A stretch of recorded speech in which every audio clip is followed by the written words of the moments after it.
1051, I'm on scene. I'll be assuming Caroline Street Command. I got a 2.5-story wood occupied multiple dwelling. I got heavy fire from the second floor, Charlie side. I have an exposure on the Delta side. We have one line stretch not in operation yet. Primary searches are underway. Status of the fire is doubtful. One passing command. I'm on the first line. Service speed advised. We're on scene. 2-story wood frame. I got heavy fire from the Alpha side. Welcome back, fans of the Volley Chief. Chief David Lenart here, and I have a special guest, but before I allow him to introduce himself, I want to thank Tim Hannigan of State Line Buff Apparatus. He introduced us. He's not sponsoring the video, but Timmy's a good friend of the show. I work with him in Bridgeport. In our area of the world, he's I would say a fire service character would probably be the best way to describe Timmy, and Timmy introduced us, so I want to thank Timmy for that. But Chief, go ahead and tell us a little bit about yourself. Give us your bio, and we'll start talking. Sure. My name is Russell Maitland. I've been in the volunteer fire service for, I'm in my 43rd year. I was chief in various positions in my department 3 times, so pushing almost 20 years as a chief officer. I'm a state fire instructor. I'm a Westchester County fire instructor. I am a deputy fire coordinator in Westchester County. I'm currently a fire inspector in the village of Dobbs Ferry. Before that, I was the fire inspector for the city of New Rochelle Fire Department. Before that, I was the fire marshal for the town of Greenburgh in Westchester. So I've been around the block in various facets of the fire service. I've, lived and breathed it both on the volunteer side as well as working in a career department as well. So I'm pretty well versed in a lot of the facets of the fire service. Now, just for the people that aren't from this area, the size of the department, size of the population you protect, and that kind of stuff. So my department, Chappaqua Fire Department, we have roughly 7,000 people in our fire district. We're in a town of about 10,000 people, and there are other fire districts that provide some fire protection to the other areas. It's about 10 square miles all wrapped up. Some areas are very tightly knit and some are a little bit more spread out.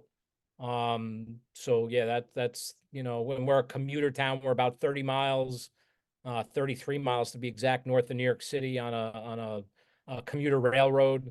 So it's a bedroom community where you have a large number of people that are getting up, getting on a train, going to New York City and not coming back until, the evening time.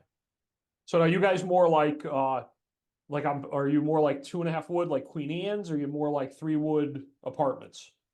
We've got it all. We've got some of the old, Queen Anne's. We have some of the old, very, very well built, stick built type 3s, type 1s. We have type 4s in the jurisdiction. We go all the way up. We have some McMansions. We have some homes that are in excess of 8,000 square feet and up from there. So nice. Pretty good mix. You got the whole gambit there. Yep. And we talked a little bit pre-show, if you will. I guess that's what we'll call the before I hit the record button.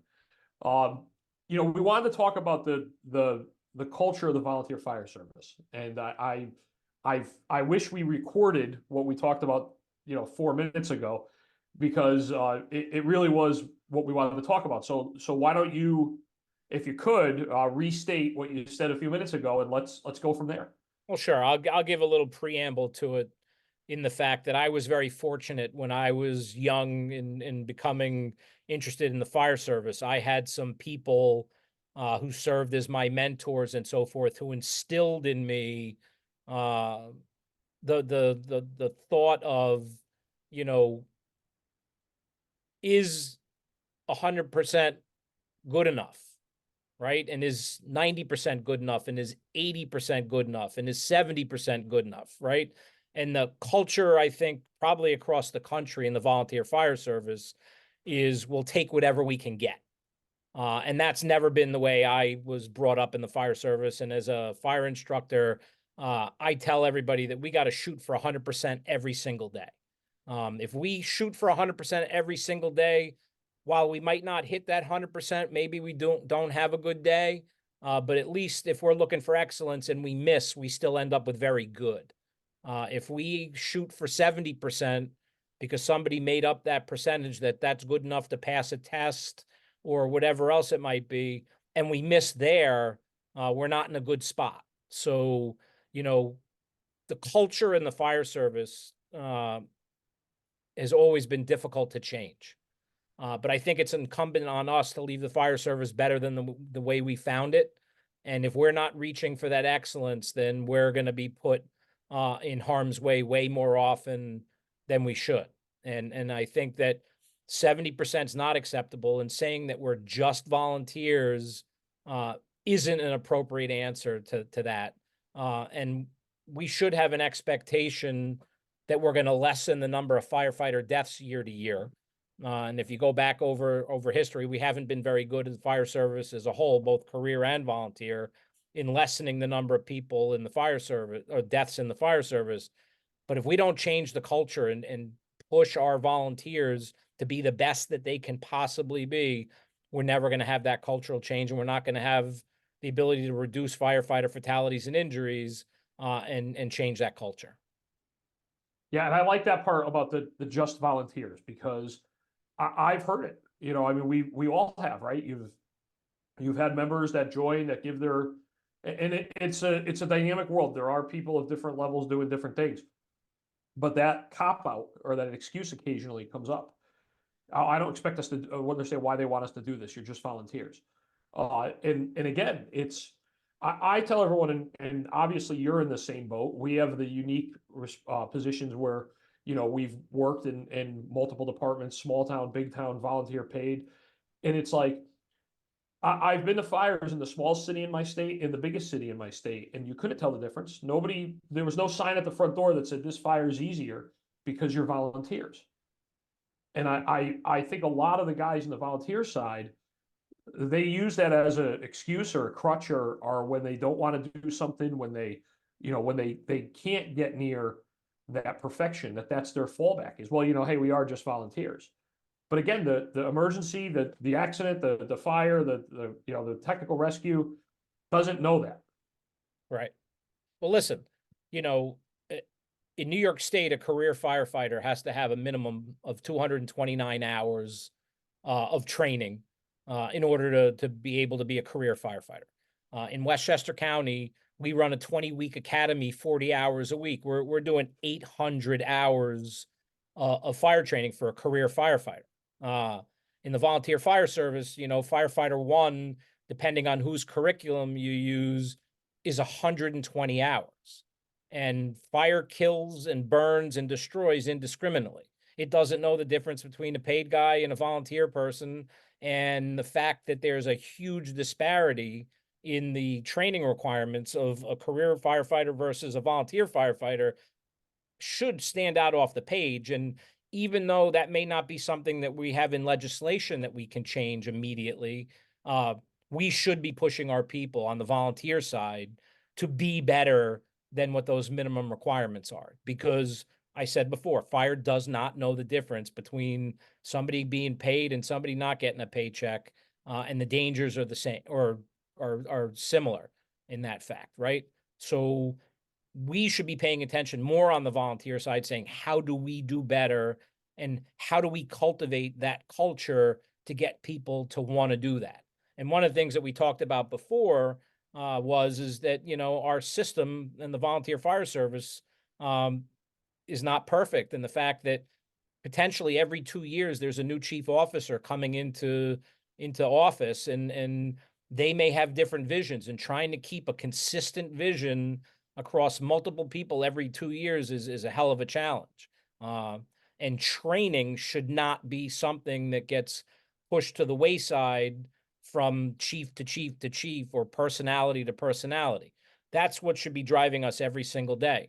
You know, when I teach, I put up a slide. I had a mentor, again, that, you know, when I became an instructor, that put up a slide that says, is 99% good enough? And then it went through some societal things, and it talked about if you hit 99%, there was some ungodly number of babies that would be given to the wrong families. And there was some crazy number of prescriptions that would be filled incorrectly. And there was and you sit there and they say that's a 1% deficiency.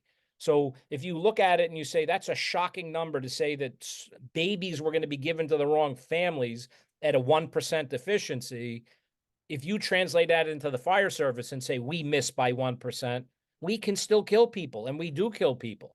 So anything less than that, I think we're not doing our best to change that culture and hold people to be the best that they possibly can be. Now, Chief, can you give me an example all the time that you serve? Give me a little taste, like one incident or one uh, culture change that you were trying to make and had a lot of resistance on. Oh, I'll go right back to a training issue. I mean, when I became chief back in, oh boy, the head chief, probably back in 2008, my department really didn't have a training or a drill requirement. And I proposed in our rules and regulations that every firefighter had to go to a minimum of 6 drills a year, 2 of which had to be at a live fire training event. Saying, hey, it's shocking that we could be firefighters and potentially never see live fire over the course of a year. If you didn't show up to that alarm that was that working structure fire, that working car fire, you weren't going to see fire. So I said six times. That's not a hell of a lot of time, right? And each person getting like 3.5 minutes hands-on in a training environment, I didn't think was all that onerous to ask of the membership. And you would have thought I put daggers in people's hearts and I was killing the fire service and everybody's going to quit and no one's going to show up if you put those requirements on us. And lo and behold, from 2008 till today, spanning through my periods as chief as well as people that came after me, that's still a requirement and nobody's quit yet because of it, right? So, you get that they say people are going to quit. Well, listen, I pushed on it and it wasn't something that I was willing to sacrifice or to give in on. And lo and behold, but that was a tremendous period of time where I was under the microscope and no, I was not the popular guy in the room. I definitely was not. I was always a big fan of they. Yep, You try to do something right. And I learned the challenging of it is the best way to make it go away. And you'd have people come to you, you're trying to implement a policy, and they would say, well, they don't like it. Okay, well, who are they? And it was usually, well, them. No, I don't know who they are or who them is. You tell me who doesn't like it, and we'll address it. And a lot of times you'd find out that the they came down to a me. And right. right. Right. And again, it's a challenge. And the other part of the challenge is that there are people that join the volunteer fire service for a host of reasons. Right. There are people that want to do it because, hey, I grew up and this is a lifelong thing I've always wanted to do. I'm a legacy kid. My dad, my grandfather, my great grandfather, whatever that reason was why they joined. That's between them and their maker, right? But at the end of the day, people have to understand that we have a role to fill and we have a job to do. And we can't be the wallflower and kind of either not come to training or not participate in the training and then expect to be good at what we do. And that's a challenge. People don't like to do things that they're not necessarily good at, right? So when we bring younger folks and even adult learners into the mix, and they're not good at something, it's hard to create the environment to want them to be better, right? The enigma that comes with not doing it well and being afraid of other people knowing that you're not doing it well is a pretty good barrier for people to want to continue to train.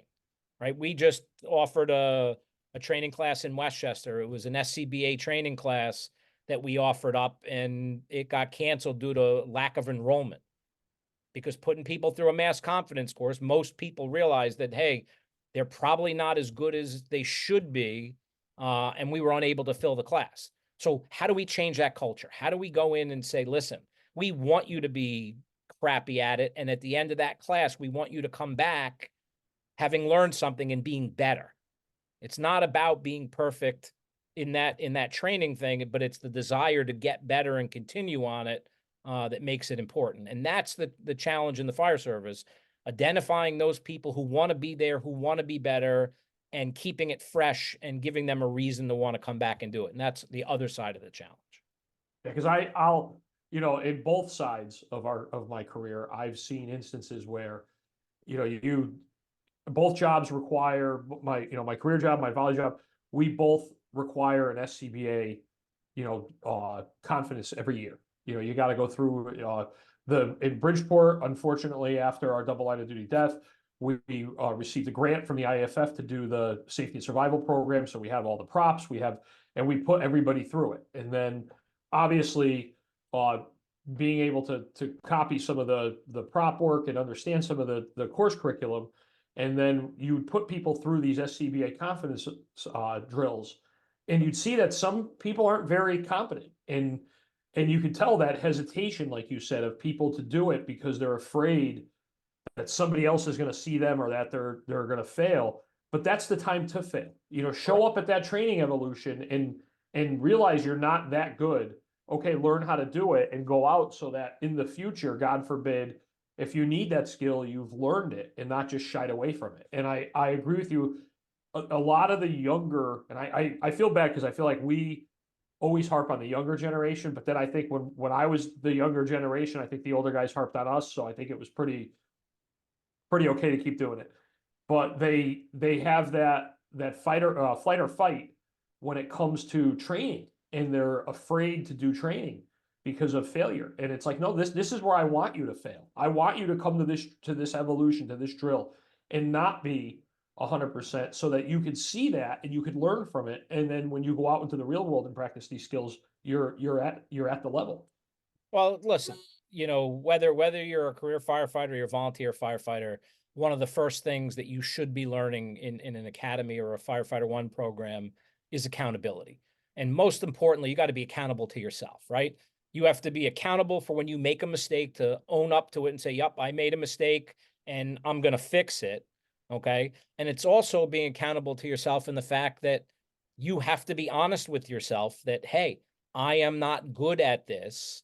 And without practice and training, it's not going to come through osmosis, right? You Right. have to be able to put the work and the effort in order for you to get better. And again, I'll go back to firefighter injuries and deaths. I think that on the volunteer side, one of the reasons why we may be having some problems is that there are plenty of people out there that aren't as good as they think they are, and they're not as good as they should be.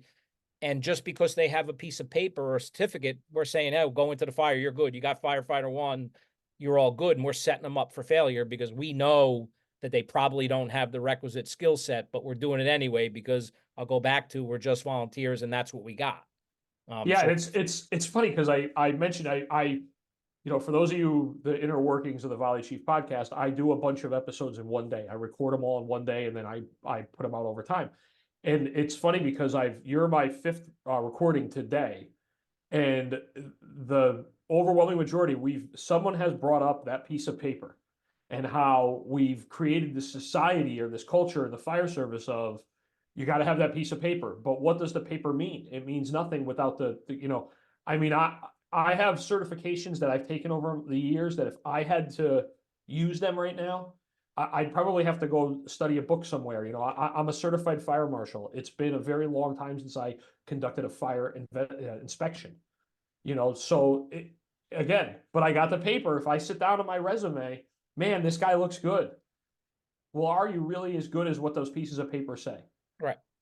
Listen, when I teach a New York State fire class, right, I'm limited to, whether I pass somebody or not based on the standards that's set forth by the state of New York, right? And there's nothing that says we can't try to get these people to do better than the minimum. And at least in my classes, we try to preach that. All the instructors that I work with, world-class people that come from all walks of life, the volunteer and the career side. We try to instill in these people that mediocre is not good enough, and just because you got a piece of paper does not mean that you're ready to go into a burning building, right? That requires you to perfect your skill. And I'll go to the fact that, the people who do well on the volunteer fire service and who have longevity are people who've dedicated themselves to be lifelong learners, that they realize that, you know, when you meet the firefighter that knows everything, that's probably when you should run from that person, right? We forget twice as much as we remember, and we have to do this on a regular basis. And it's a challenge, right? Time and other competing things in people's lives are that challenge. So the culture change needs to be, how do we make people make their training in the volunteer fire service a priority? Right. And And training is tough because there's so much of it. You almost feel overwhelmed at times. you do. You know, like because you have to train on so many different disciplines, so many different skills. You know, it's like you said, in our area, which it's a weekly training evolution. And you think, you know, we talk sometimes about, well, what do you want to do this week? There's so much to do, it's hard to pick what to do.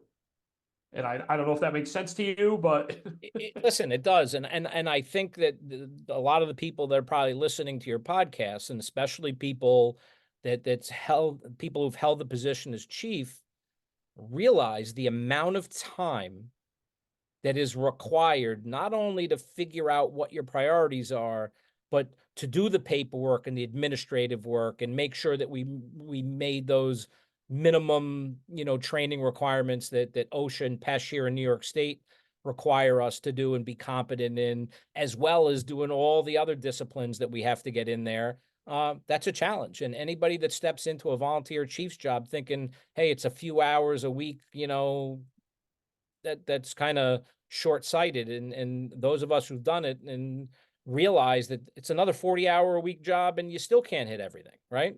oh, absolutely. I mean, you know, the funny thing was, my term as chief theoretically ended the first Saturday of 2023. However, I had left on New Year's Day to go to Disney World with my family, and I can remember being on vacation for like a week, and in my mind, I thought to myself, God, I haven't had to charge my cell phone during the day once this whole trip. You know, like that was as I was going on vacation. I would always have to keep a spare battery. You know, and I was like, I wonder why and then I'm like, oh, yeah, my phone's not ringing off the hook anymore. And everybody's calling you. You know, it's one thing I try to explain being a volunteer fire chief. When anyone in the city has anything that they don't know what to do or who to call, they call the fire department. Yeah. And it's like you get calls on stuff that you don't understand why you're involved in it. But again, the nature of us is someone calls, they need us to do something, we show up. And I always said that, and this is my fault, I always wanted to do this. I always wanted to actually record a log for 1 month of what I did every month, every day as the fire chief. Because I always envisioned doing that, and towards the end, going to City Hall and saying, for your own knowledge, this is what 1 month of the volunteer fire chief for the smallest city in the state of Connecticut has done. Yeah. And it would be mind-blowing with the amount of hours that you're putting in. Listen, I think that information is valuable, that the public should know it. But guess what? Your membership should know it. I don't Oh. even think if I think these people that come in, you know, especially, you know, in the more recent times, I don't think that they necessarily know what is involved in being an officer or being a chief. And maybe that would help. But, you know, I wanted to make one other point as it related to all this stuff, is that, you know, we control our destiny, right? We are the people that are trying to make these cultural changes and pass along the passion for the fire service. And one thing that's always stuck with me was when I was coming up in the fire service, I had like I alluded to before, I had a number of mentors, and they didn't get me to do what they wanted me to do based on fear. I didn't fear them, but I had a fear of disappointing them, right? I didn't want to disappoint these people that were taking time and investing their experiences and their knowledge in me. So I wasn't afraid of that I was going to get yelled at, and I probably was to some extent, but I was more driven to be better at what I did because I just didn't want them to disappoint me, or I didn't want to disappoint them. I'm sorry. So that's a driving factor. And I think some way we need in the cultural aspect as chiefs and officers in the volunteer fire services, we have to try to do that. We have to try to get some level of motivation where these people that we're bringing just don't want to disappoint the people that are bringing them along. I think that instills pride. I think that gives them a reason to be better, not just because I said so. And I think that we're grossly lacking that in the volunteer fire service. No, you hit the nail right on the head there. I agree. And it's that old, like you say, like you've got an officer and they point to their brass, then they failed, right? That's not the way you want to run your company. You don't want to run your department by having to constantly remind everybody that you're in charge. You want them to want to work for you. Right. Yeah. But well, Chief, we're hitting the time mark here, and I know that I definitely would love to keep going, but I have my I like to keep it to that 20-25 minute rule. But I do thank you for your time today, and I'm No glad problem. we were finally able to hook up. And again, we'll thank the Hannigan for that. So, Chief, I have a great day. Thanks for your input. I'll probably have you back on in a few months when I run out of people again. And Sure, we'll talk. anytime. Thank you. We'll talk to you later. Thanks for having me, and thanks for doing this. I think it's valuable. People can get something out of it. So kudos Thank to you. you. Thank you.